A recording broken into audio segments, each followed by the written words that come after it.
All right. Hello, everybody, and welcome back to the Real Talk Show.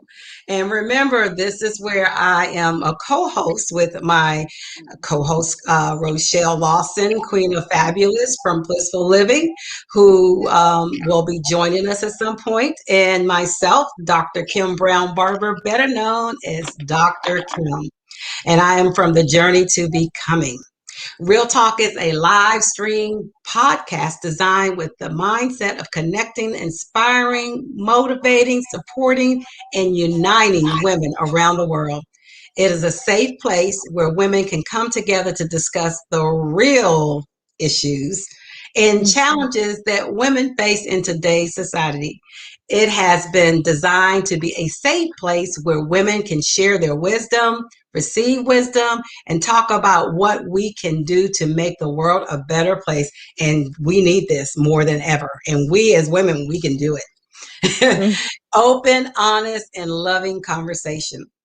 I am the founder and CEO of Journey to Becoming, which exists to coach clients in their journey to their purpose, to develop the strategy, motivation, empowerment, and accountability required to succeed in their businesses, their classes, universities, and personal lives.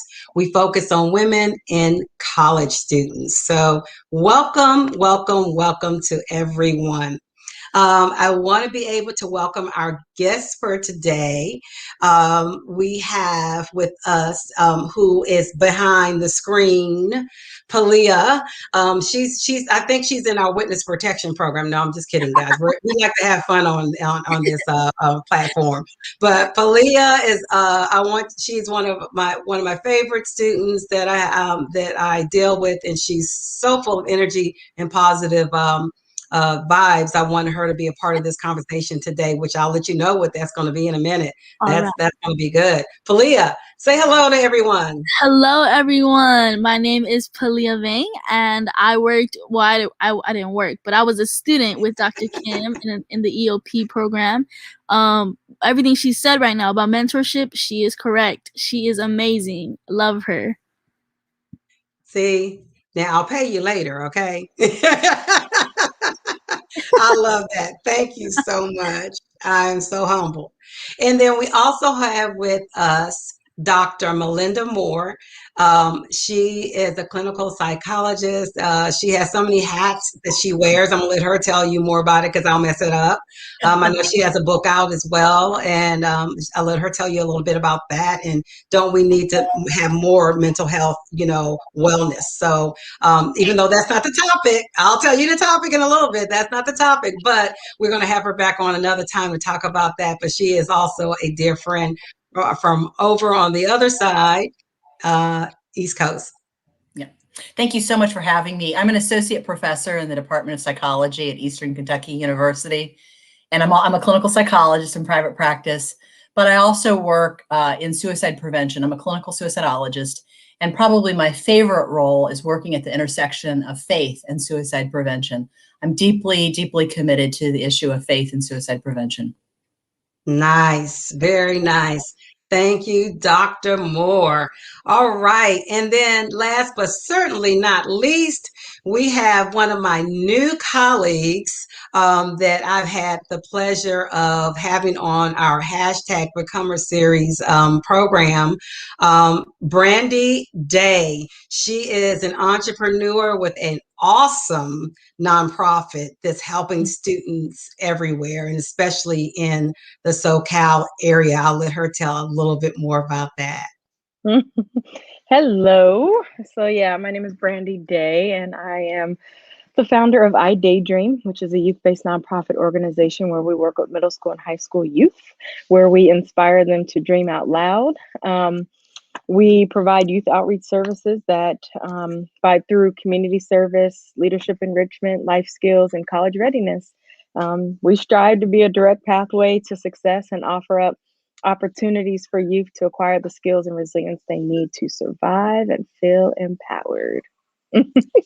I love it. I love it. So if you've already figured out, we definitely have some positive energy coming here. We have a lot of people who are looking at things in a very different light, right? And a good light that has us to do more thinking that's critical thinking, but thinking that will actually help us to get to our goals, right? All these pieces coming together. So for the topic tonight, so everybody hears, it's called Women in the Battle of the Bulge. What's the real truth? Okay.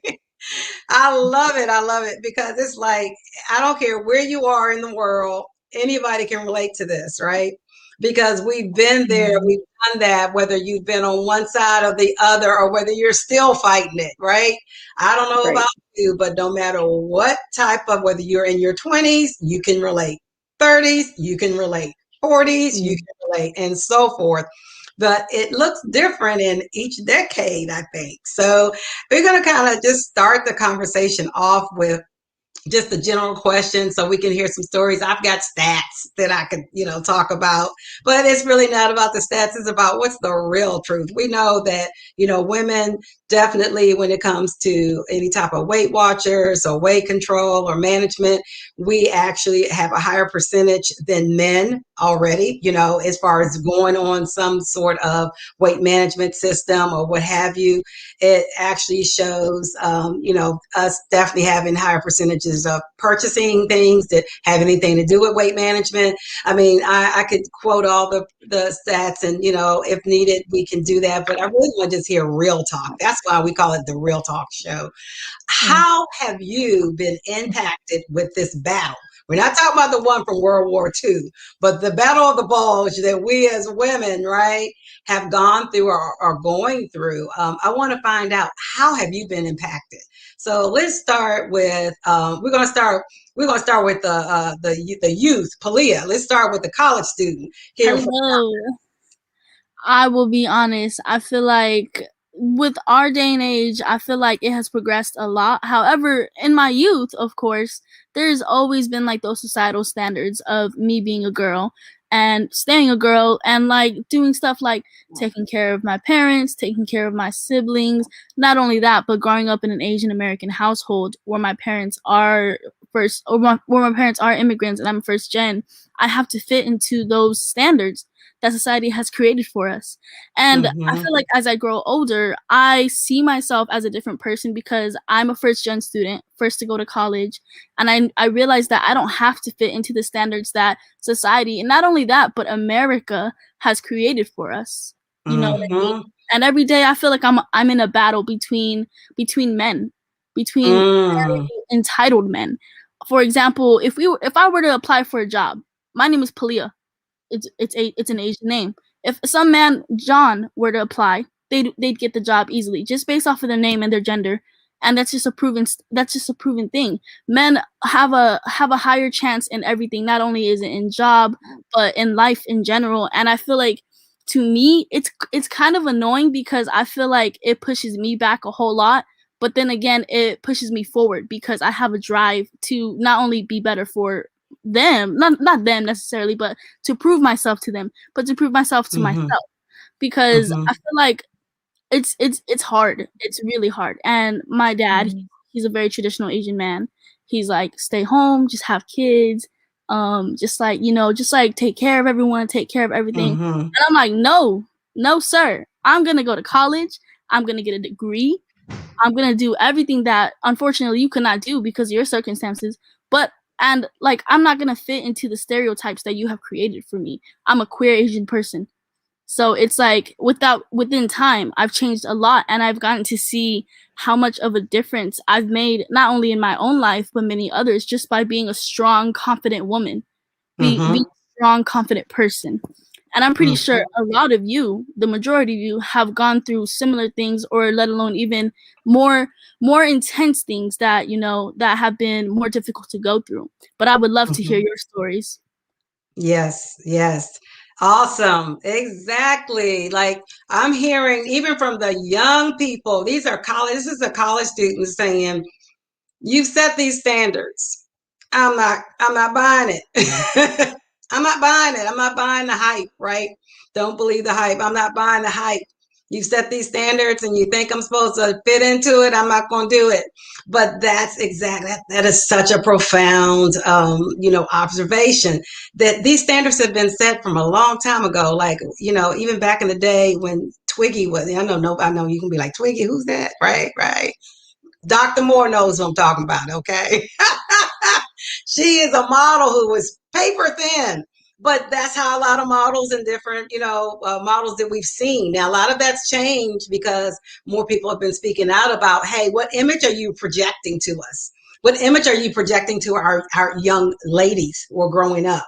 And what is that saying, right? So I know you guys have more. I have more to say, but I want to hear from you. And I'm itching to hear from Brandy because of what she does with her middle school young ladies, but also just in her life. How is this impacting you? In many ways, I think for me, so Palia, just like you, I am a first gen as well. I'm getting where I get some better lighting for you guys. So I'm a first gen as well. And for me, I think it's really been centered around just trying to be more bolder in what I decide to do, and I'm more courageous, especially than I would say the women in my family as well. Women are very dominant in my family. And so I don't have any particular like stories that I could really fall on as far as the males in our family. So with me, everything is women can do it. We got this. You just go for it. You could do it on your own. I'll figure it out by myself. And that's like a key word to me. I'll just figure it out. And so that's just kind of the mentality and the independence that I do everything. I'm married. I have kids, but it's just something that's ingrained in me. So it applies to many areas in my life. And in regards when I'm working with the different young girls and young boys, of my program, it's very diverse. You often hear just different stories. I can relate to a lot of what Palia was just saying, and just standing up and being true to who you are, really, and not letting. I mean, oftentimes, don't tell me no, and don't say that I can't do something. I've seen that these younger generations, they have a different sense of attack, I guess, if you will, not trying not to use such a harsh word, but just in the way that they operate and the way that they kind of move and shake when it comes to different situations.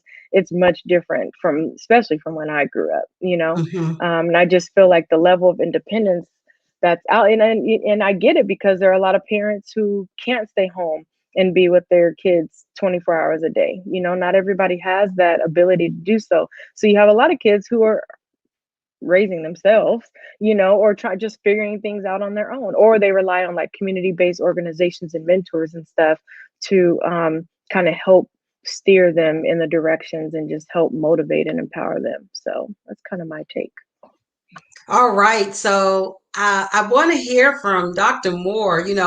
Talk to me about the Battle of the Bulge and how that's impacting or has impacted your life. What does that look like? I mean, Leah gave us some points of how, a lot of times we're getting this, standard that's being reflected, in media and different other things. But how is it impacting for you?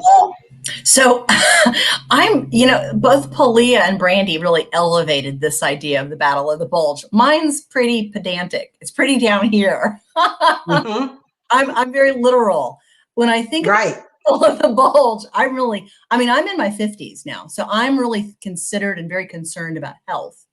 And sure. I tell you that over the past year, when I think about the Battle of the Bulge and sort of how my life has changed with the COVID pandemic, lockdown, everything going virtual, everything I've done, whether it's teaching graduate classes in the clinical psychology program, or whether it's seeing suicidal people that I see in my private practice, I've done almost everything telehealth, and I've been at my desk for the past year.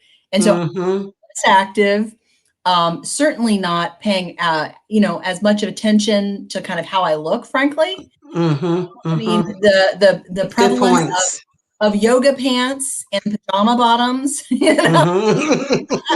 I mean, this this is all part of, kind of, sort of the norm.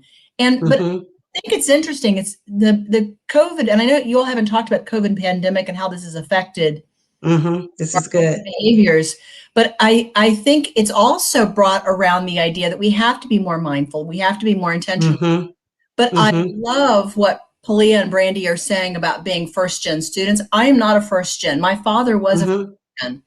And so I Mm-hmm. grew up with expectations of going to college, of looking a certain way, of performing, I was Mm-hmm. always trying to live up to some sort of standard. And I think as I got older and life happened and challenges, Mm-hmm. I had to make decisions. Was I going to conform to what everybody expected and what society told me I had to look like, or was I going to Mm-hmm. be and care more about my own lifestyle? And I ended up voting for myself, and so that's been something I've Excellent. done for a long time. But I think this last year has really challenged that with me, because I've kind of capitulated to just making sure I got everything done, made everybody happy, saved Mm-hmm. with my students, and it's all been very sedentary. And so Mm-hmm. I brought it back around. I got to really be intentional and mindful about my health. Mm-hmm. I love that. I think you bring us into a really good place, and I'm glad you brought it up. And that's dealing with COVID and how that's even impacting the Battle of the Bulge. Like we already were, dealing with, you know, our own bodies, right? And everybody's body is different. And everybody is going to have a different fit of what feels right for them. It shouldn't have to be like, oh, you have to look like this particular star or this model or whatever, but what feels right and healthy for you. Because like I tell people, I can tell if I put on an extra 5 or 10 pounds and it doesn't feel right. You can tell when something doesn't feel right because it's about the health. And I think that's the other thing too. The perspective has been always twisted on not on health, but how you look to someone and someone being able to see you in a certain way, right? But for women, we a lot of us we got sucked into that and thinking, oh, we have to do that. And we don't, just like we've been having this conversation. But we really should be thinking about it in terms of our health, just like Dr. Moore was talking about. It is so vital when we look at it from a perspective of what does it look like and feel like for my health, because it's not healthy for me to be able to carry excess poundage, because then if you talk to doctors, they'll tell you that if you have a back issue, that's going to make it worse.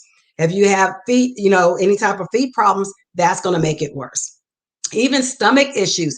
If you have excess weight and your digestive system is not, that's going to make it worse. So even with heart, they don't want extra weight because that makes it worse. So if you start to look at it in a perspective of what does my health look like? What does it look like for me? It becomes different as opposed to an image. We have to shatter the image makers trying to put the mirror in front of us and say, not the mirror itself, but put an image in front of us and say, okay, this is what you need to reflect. And in other words, putting it in front of us and saying, this is the mirror image that you need to project back. We have to crush the image makers and make ourselves the ones who actually start to project the image we want. So I love how you all talked about different things, but I really love how we started to turn it on the health head, and talking about that. So I'd like to kind of find out and hear from you guys from pre-COVID and exactly during COVID, and even reflections of post-COVID, how that would look for you as far as talking about your body and your health, how that looks, how it looked before, how it looks during the COVID, and how are you planning for it to look after COVID? What lessons have we even learned going through that? Yeah, I know Dr. Moore kind of started on this. So I'm going to have you to go first, Dr. Moore, this time to kind of start us out, and we'll go around. I know that there's been so much loss in COVID. COVID has been so hard. And I know that Brandy sounds like she works with adolescents, and I'm sure she is seeing this a lot. And I work clinically with adolescents. So I'm seeing a lot of adolescents in distress, anxious, suicidal. So there's been a lot of fatalities and lots of loss in terms of quality of life and isolation and all of that.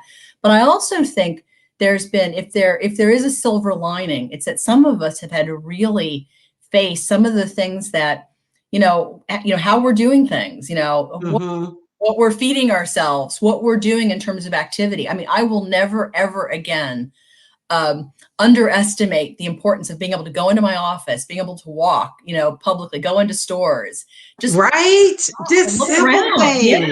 Yeah. And I just think I'll never take that for granted ever again. I'm also more intentional right now about doing things like being out in nature and meditating and praying.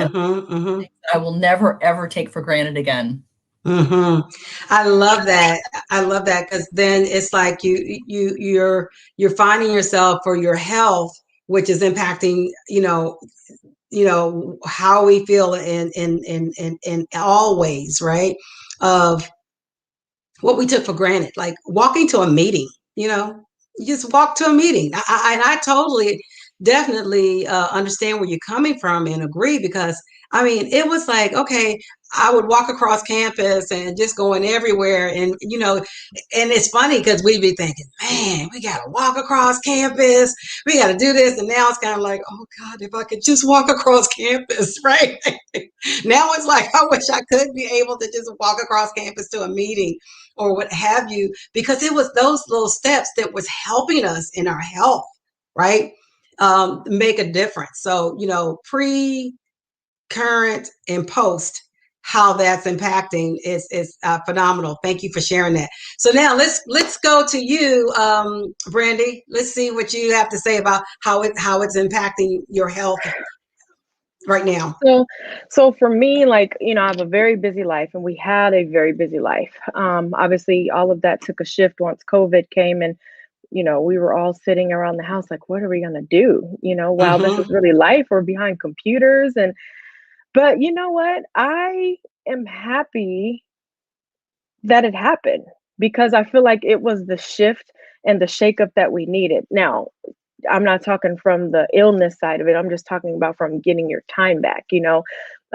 Social media was really, lack of better words, popping. It was popping on social media about just people just really thankful for getting the time back, because I think our world got to a point where it was out of control. It was actually out of control, because we were living our lives in just in a rush, trying to keep up with all the things that we've overcommitted ourselves to, which impacts your health, right? Because you Sure it think of does. families who are going from baseball and football and cheer and gymnastics, and they're eating in the car. There's no more dinners there were no dinners at the table. There was no prayer. It was all, everything was on the go. And so this opportunity with pre-COVID, during COVID, has really brought, I feel like, families together. Still more room for opportunity to do so. In regards to me, I feel like I found me. It pushed me to really focus on, like Melinda said, nature. Oh my gosh, I love some walks. Like, not that I didn't love walks before, but really, like, okay, I'm taking an hour walk and this just feels wonderful. Like, it's like you breathe different. You listen to the birds differently. You walk with more purpose, because you actually have found a sense of just yourself. Like, you got a little bit of you back. So that's one of the things that I'm still continuing to do. Just obviously being mindful of, cooking more. Obviously, I did that before, but intentional, like what those meals look like, so that my walks and my meals can match, and that I can still show up whole. So that's See, kind that's of some of good. the. Oh, there you go. No, that's good. I want you Yeah. to elaborate, because I think you just hit on something right there, that you're talking about the meal. See, now we were talking about movement, right? Which is true. But now you're talking about how even your meals even got impacted through this COVID, situation of being intentional about Yep. matching, you said, matching your Yep. meals with your walks. Yep. So Yep. how does So that, it's I mean, with meal planning. okay. Meal planning, making sure that trying new things. I mean, Yes. trying different vegetables, making sure a meal has different colors that's on the plate. Mhm. getting the family together and pulling together different meals, getting ideas, designating days on who has an idea for a meal on Tuesday and Wednesday and such. Just being mindful of what we're eating. Obviously, listen, I was a product of the quarantine 15. I won't say it was 15 exactly, but I was the Right. product in the beginning where I was just like, okay, enough is enough. The snacks, the snacks just, they can't be here anymore. So we have to You have to be out we the got to make some house. changes. Somebody has to stand up and say, okay, enough with the snacks. Right. So I think that was everybody's deal. But after a Yeah. while, after you realize, like, okay, COVID's not going anywhere, we're home, so we have to Mhm. make this a part of our new normal and being in the house. Breakfast, lunch, and dinner, and snacks. Yes. So Awesome. yeah. Hmm. Awesome. Thank you. See, that's what I'm saying. So I love how the conversation is going. So please, I know you have something to add to this and how COVID it looked, how it looked for you, for your health in your body, pre-COVID, during COVID, and what you're thinking about post-COVID. Yeah. Is it okay if I address two things, my mental health and my physical health? Please, because Yeah. they are both together. It's when Yes. we talk about our health, it's that you can't do one without the other. Yes. I mean, I'm gonna be honest. Growing up, I feel like a lot of women condition themselves to believe, like what you said, Dr. Kim, like they have to be like in this certain shape and stuff like that. Like women are put on a pedestal to look a certain way, to be a certain way. And a lot of my life I feel like I had to fit into that. Like I had to stand on that pedestal for everyone else. And so like pre-COVID, I struggled a lot with my body issues, with my body image. Mm-hmm. And I struggled a lot mentally. But the thing Mm-hmm. is I had college to distract me. I had school Mm-hmm. and stuff to distract me from my mental, from my own thoughts. Sure. When it came to eating, we ate at school, or like either Mhm. I ate at school or I didn't eat at all. It was like you're in classes. I worked two jobs. I worked for the student center and I worked for housing, and it was a lot of walking around and all that stuff, a lot of like heavy lifting, and I was like, okay, this is like my little workout. But then like that like took up a lot of my time, so I would Mhm. just eat when I could, and then I would just go to my classes, do my work, whatever. Or there were some days where I felt like there was a time where I didn't eat for 4 days, and that was just Wow. because I was like one, I feel ugly. I don't want to eat. Like maybe if Mhm. I don't eat, then maybe I'll look prettier. And the thing is, it Mhm. wasn't true. Mhm. It made me feel tired. I did not look my best. I had eye bags. My hair was a mess. Everything was terrible. Pre-COVID, Mhm. I had a lot of things to distract me from what was really going on with my own mental issues and stuff like that, with my own thoughts. And I feel like during COVID, I took the time to address that. When Mm. we first started to quarantine, I quarantined at Monterey, and I was Mhm. in a dorm by myself. Did no longer have my suite mates. Couldn't talk to Mhm. anyone. Couldn't go outside. Mhm. The only time I ever Mhm. went outside was to like go get like groceries when I needed it, or like to go get food from the DC.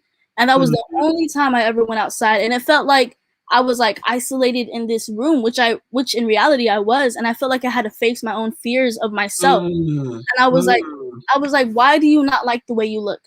And Mhm. it's a stereotype that's been perpetuated onto a lot of young women.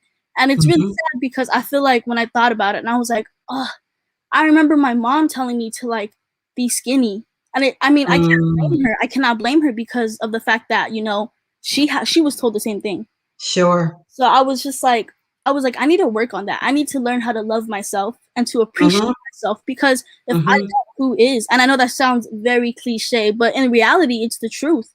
I'm Yes, it not is. supposed to be egotistical or to be like self-centered, but I think that being able No, to appreciate yourself is that's it. very important, because when you start to appreciate yourself, you learn to love yourself.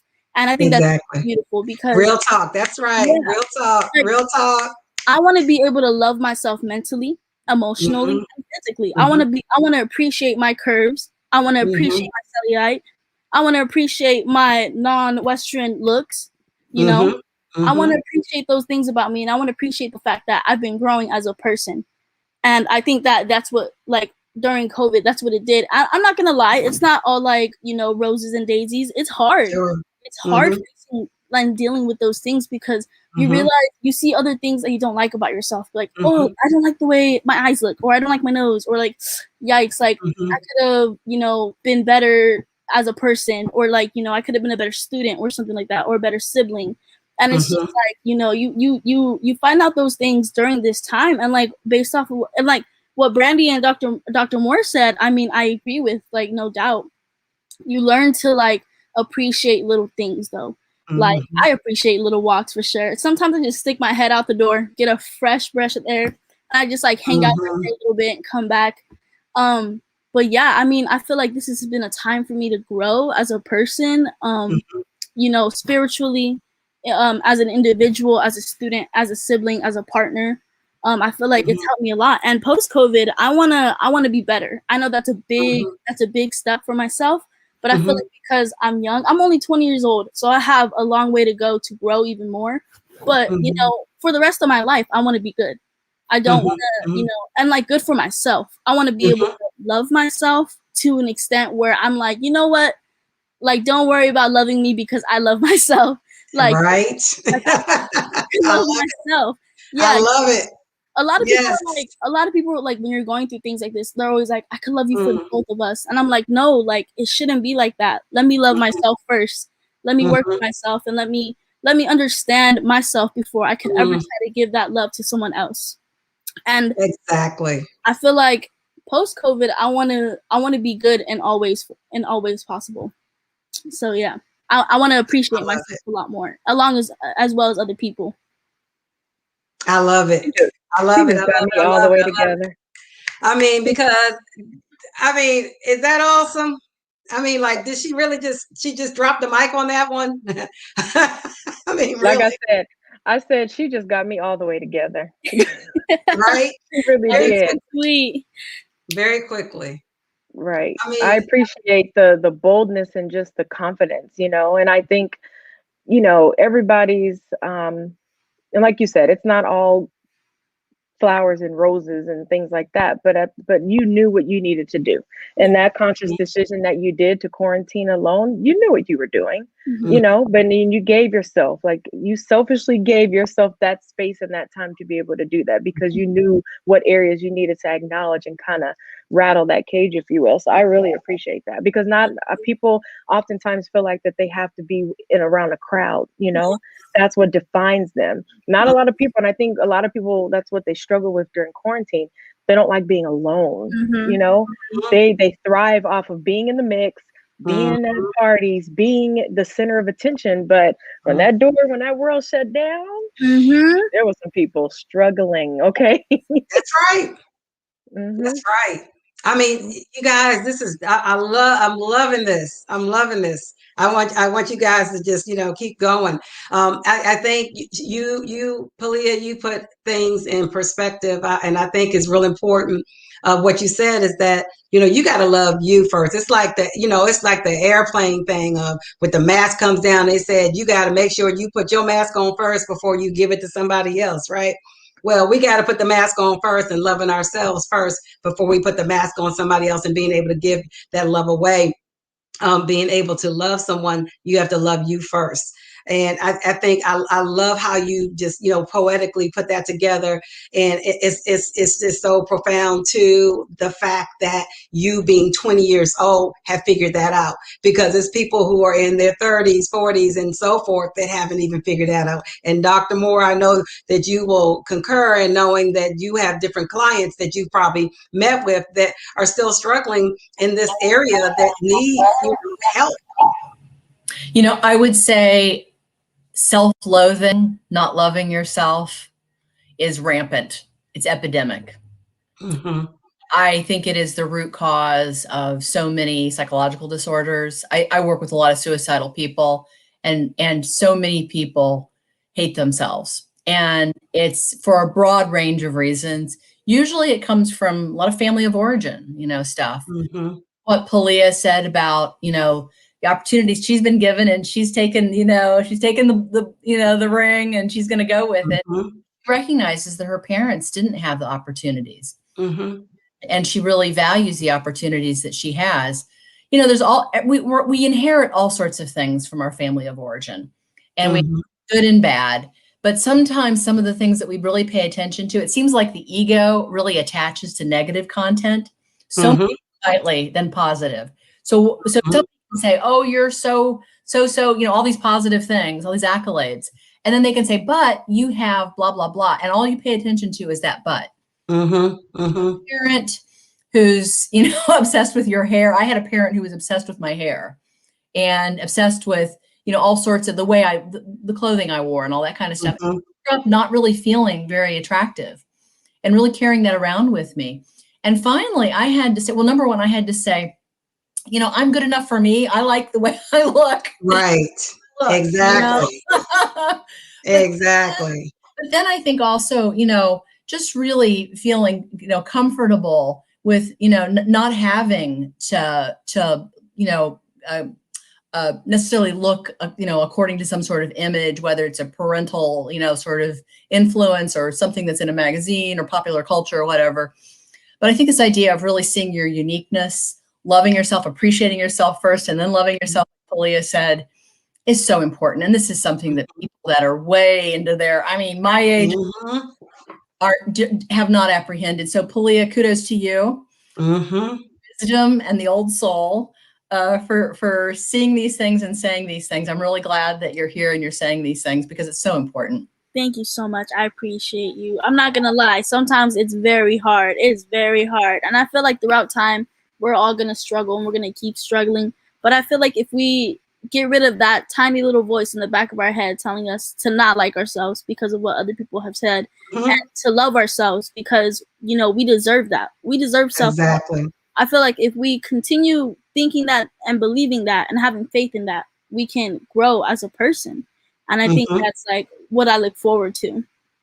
Exactly. This is beautiful. This is beautiful. And I hate that our time is winding up so quickly. It always does. We get going and it's like, oh my gosh, it's already time. But one thing I want to ask everybody before actually is two things. The first thing is because we're talking about self-love and being able to love ourselves where we are, even though we may have goals of getting to another look of healthy for ourselves. That's for ourselves because everybody has a different look of healthy for them, what they need, right, in their own body. But to love yourself where you are, right? It doesn't mean like, okay, well, I'm not going to love myself till I get to that size 2 or 5 or a 10 or 12 or 14 or whatever the size is. But you have to love yourself where you are. So that's what I'm hearing from Palia. And I'm loving that. And I want to make sure that that comes out so that everybody can really hear that this is about loving yourself where you are.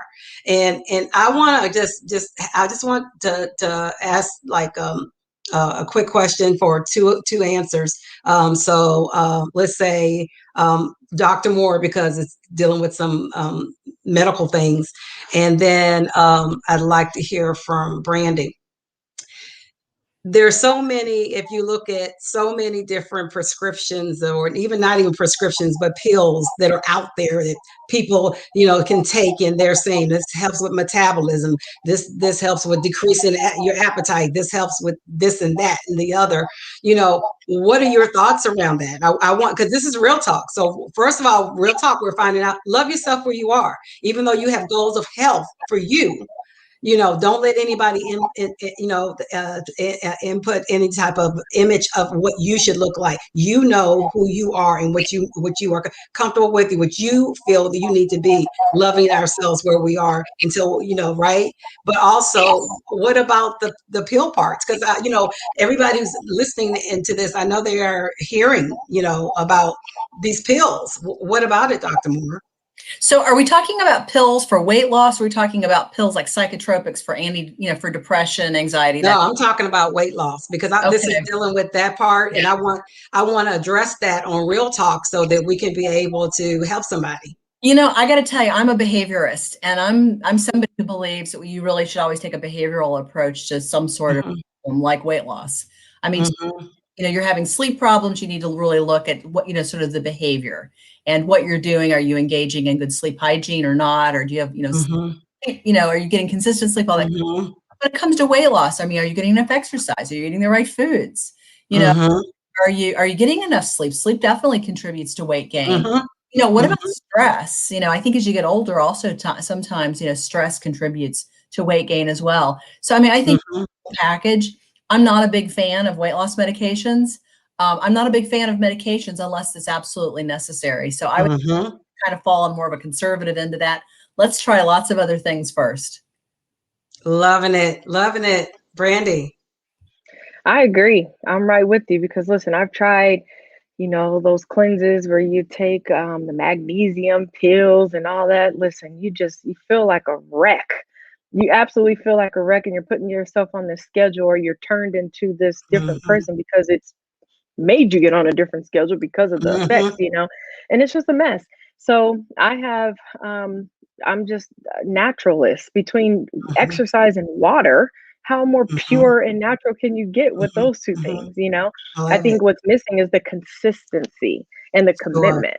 And that, I guess Mm-hmm. I didn't answer that before, was my post COVID is being consistent. Like that is my Mm-hmm. thing. I just need to let me get to that 21-day mark. It's at that habit stage and I'm in there. Exactly. So Exactly. it's consistency, water and exercise and sleep. Yes. Yeah, I Hmm. think a lot of times we forget about the sleep portion and we think, oh, yeah, I'm doing this. And then you think, oh, gosh, but I'm not really getting 6 hours, 7 hours, 8 hours, depending on your body. I'm not getting the right amount of sleep. And that's so important. Or I'm not getting the sound sleep. Sometimes you can get sleep, but you wake up and you sleep and you wake up. That's still not good for us. So I appreciate that. So last question for everyone, because I see my time ticking like, hey, let's go. Last question with final thoughts.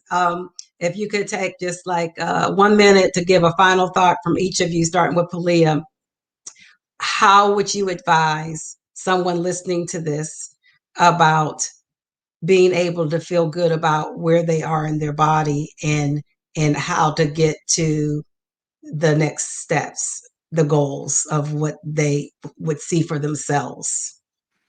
I would say I could say so much honestly, but I think one of the main things that I would say is, as hard as it is, try to forget that other people's opinions will, they're going to affect you in the moment, but will they affect you long term? You know what I mean? Like when it comes to body image, to health issues, to mental health issues, like, be selfish with yourself. It's okay to be selfish at the moment when you're working on yourself. Not only that, but give yourself time. Not everything happens overnight. It's not going to happen Mhm. in a day or 2 weeks or 3 weeks. Like men have it easy. Men can start working out and they get fit within like a month. Women, Right. it's a lot harder. We got all this extra. We got all this extra Woo! tissue, fat skin. Like we got breasts, we got butts, we got a little muffin top. That's okay, and that's beautiful. Appreciate yourself and take the time to like love yourself. It's not gonna happen so soon. Take it piece by piece, and just don't give up. That sounds so cliche, but just don't give up because That's you real. know people struggle with mental health issues and weight issues all the time. But I think that throughout time, it does get better. You know, Mhm. so yes. All right. Thank you. All right, Brandy. Yep. In kindergarten, we learned to use nice words and to share and to say kind things to everyone and to treat your things very nice and tidy and neat. And those are the same things that we learned in kindergarten that are transferable into our lives today. We need to use nice words. We need to take care of our things, including ourselves. We need to take it back to kindergarten. Sometimes, they say back to basics. That is back to Mhm. basics, and Mhm. really assess, okay, what is going on with your life? Journal, and just kind of Mhm. assess where you are Mhm. in your lives and what is causing the stress, the lack of, like you said, the lack of sleep, Mhm. the emotional eating, and kind of combat it with a bowl of fruit or Mhm. affirmations, sticky notes, and hide them in your pockets, in your car, wherever, somewhere that every time you make a 360-degree turn, you're affirmed, and it's not from anybody else. You're affirming yourself and you're encouraging Mhm. yourself. So that's what I would say. Loving it. Thank you. And Dr. Moore to finish it up. Yeah, I think Wow. I think what Dr. Kim, I think what you said earlier about self-acceptance is really brilliant.